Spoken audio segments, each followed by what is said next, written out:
أعوذ بالله من الشيطان الرجيم. بسم الله الرحمن الرحيم.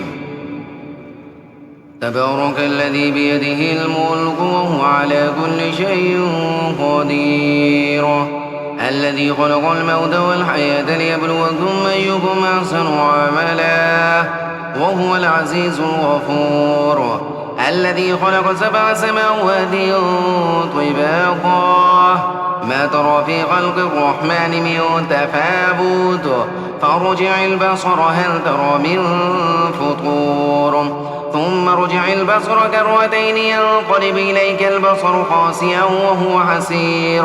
ولقد زينا السماء الدنيا بمصابيح وجعلناها رجوما للشياطين وأعتدنا لهم عذاب السعير. وللذين كفروا بربهم عذاب جهنم وبئس المصير.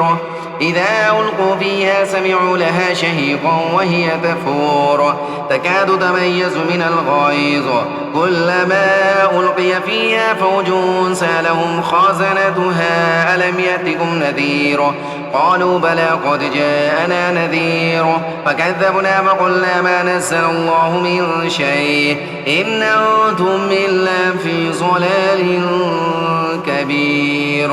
وقالوا لو كنا نسمع أو نعقل ما كنا في أصحاب السعير فاعترفوا بذنبهم فسحقا لأصحاب السعير. إن الذين يخشون ربهم بالغيب لهم مغفرة وأجر كبير. وأسروا قولكم ما بجهروا به إنه عليم بذات الصدور.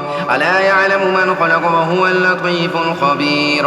هو الذي جعل لكم الأرض ذلولا فامشوا في مناكبها وكلوا من رزقه وإليه النشور. أمنتم من في السماء أن يخسف بكم الأرض فإذا هي تمور أم أمنتم من في السماء أن يرسل عليكم حاصبا فستعلمون كيف نذير. ولقد كذب الذين من قبلهم فكيف كان نكير. أولم يروا إلى الطير فوقهم صافات ويقبضن ما يمسكهن إلا الرحمن إنه بكل شيء بصير.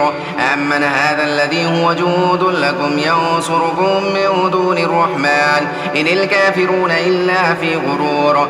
أمن هذا الذي يرزقكم من أمسك رزقه بل لجوا في عتب ونفور. أفمن يمشي مكبا على وجهه أهدى أمن يمشي سويا على صراط مستقيم. قل هو الذي أنشأكم وجعل لكم السمع والأبصار والأفئدة قليلا ما تشكرون. قل هو الذي ذرأكم في الأرض وإليه تحشرون. ويقولون متى هذا الوعد إن كنتم صادقين. قل إنما العلم عند الله وإنما أنا نذير مبين. فلما رأوه زلفة سيئت وجوه الذين كفروا وقيل هذا الذي كنتم به تدعون. قل أرأيتم إن أهلكني الله ومن معي أو رحمنا فمن يجير الكافرين من عذاب أليم. قل هو الرحمن آمنا به وعليه توكلنا فستعلمون من هو في ضلال مبين. قل أرأيتم إن أصبح ماؤكم غورا فمن يأتيكم بماء معين. صدق الله العظيم.